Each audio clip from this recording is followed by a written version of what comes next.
మనిషి జీవితం ఒక క్షణంలో మారిపోవచ్చు. మనం చేసే పనుల వల్ల కాదు, మన మనసులో ఒక్కసారిగా వచ్చే ఆలోచన వల్ల. ఎన్నేళ్లుగా మనం కట్టుకున్న నిజాయితీ, మంచితనం ఒక చెడ్డ ఆలోచనతో ఒక్కసారిగా పాడైపోవచ్చు. ఈరోజు చెప్పబోయే కథ మన ఆలోచనలు ఎంత శక్తివంతంగా, ఎంత ప్రమాదకరంగా మారగలవో చూపిస్తుంది. కథ మొదలు పెడదాం. ఒకప్పుడు చిన్న పట్టణంలో ఇంద్ర అనే యువకుడు ఉండేవాడు. అతని జీవితం మొత్తం కష్టాలే. రోజూ పనికోసం తిరుగుతాడు. ఏదో దొరికితే తింటాడు, లేకపోతే ఆకలితోనే పడుకుంటాడు. ఒకరోజు ఎంత తిరిగినా పని దొరకలేదు. మొత్తం రోజు అలానే తిరిగి అలసిపోయి నిరుత్సాహంగా ఇంటివైపు నడుస్తున్నాడు. అంతలో వెనుక నుంచి ఎవరో పిలిచారు. "అయ్యా, ఇక్కడ ఎవరైనా ఉన్నారా? కాస్త సహాయం చేస్తారా?" ఇంద్ర తిరిగి చూశాడు. 3 పెద్ద బస్తాలతో ఒక వృద్ధుడు నిలబడి ఉన్నాడు. ఇంద్ర దగ్గరికి వెళ్ళి, "ఏం కావాలి బాబా?" అని అడిగాడు. వృద్ధుడన్నాడు, "పక్క గ్రామానికి వెళ్ళాలి. 2 బస్తాలు నేను తీసుకెళ్తాను. 3వది చాలా బరువు. నువ్వు మోస్తే 3 బంగారు నాణాలిస్తా." ఇంద్ర అంగీకరించాడు. బస్తా ఎత్తగానే బరువుతో అతను కదల్లేకపోయాడు. "ఇంత బరువా ఇది?" వృద్ధుడు చిరునవ్వుతో అన్నాడు. "రాగి నాణాలున్నాయి కాబట్టి." ఇంద్ర మౌనంగా బస్తా మోస్తూ నడుస్తూ వెళ్ళాడు. వృద్ధుడు మాత్రం ఇంద్రను ప్రతి క్షణం గమనిస్తూనే ఉన్నాడు. నన్ను నమ్మట్లేదేమో అని ఇంద్ర అనుకున్నాడు. తనను తాను ధైర్యం చెప్పుకున్నాడు, "నేను మోసం చేసేవాణ్ణి కాదు" అని. కొద్దిసేపటికి నది దగ్గరికి వచ్చారు. ఇంద్ర నడిచేలా నీటిలోకి దిగి దాటడం మొదలుపెట్టాడు. వృద్ధుడు మాత్రం అక్కడే ఆగిపోయాడు. "2 బస్తాలతో నేను దాటలేను. ఇంకో బస్తా నువ్వు తీసుకెళ్ళు. మరిన్ని 3 బంగారు నాణాలిస్తా." ఇంద్ర అంగీకరించాడు. బస్తా తీసుకునే ఎదురుచేయి పెట్టి వృద్ధుడన్నాడు, "ఒక్క మాట చెప్పు, పారిపోవు కదూ?" అని. ఇంద్రకు బాధ వేసింది. "నేను అలా చేసే మనిషిలాగా కనిపిస్తున్నానా?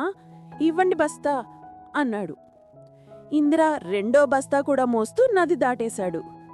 తర్వాత వాళ్ళు కొండ ప్రాంతానికి చేరుకున్నారు. ఇంద్ర ఎక్కుతుండగా వృద్ధుడు కిందే ఆగిపోయాడు. "ఎందుకు రారు?" అని ఇంద్ర అడిగాడు. వృద్ధుడు అలసిన స్వరంతో అన్నాడు, "ఇందులో బంగారు నాణాలున్నాయి. దీంతో నేను ఎక్కలేను. నువ్వు తీసుకెళ్తే పారిపోతావేమో అని అనిపిస్తుంది." ఇంద్రకు కోపం వచ్చింది. "బాబా, నేను నిజాయితీ గల మనిషిని. ఒక చిన్న అబద్ధం చెప్పమన్నందుకే పాత ఉద్యోగం వదిలేయడం జరిగింది. డబ్బు కోసం ఎవ్వరినీ మోసం చెయ్యను." వృద్ధుడు కొద్దిసేపు ఆలోచించి చివరకు బస్తా ఇచ్చాడు. "సరే, నువ్వు ముందెళ్ళి కొండపైన ఆగి ఉండు." ఇంద్ర 3 బస్తాలతో ఎక్కుతుండగా ఒక ప్రమాదకరమైన ఆలోచన మనసులోకి వచ్చింది.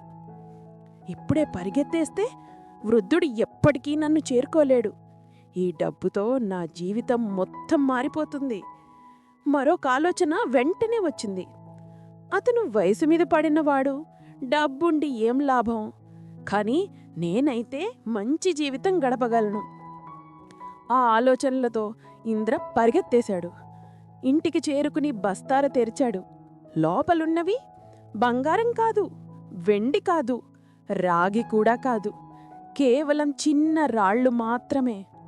బస్తాలో ఒక చిట్టి కనిపించింది.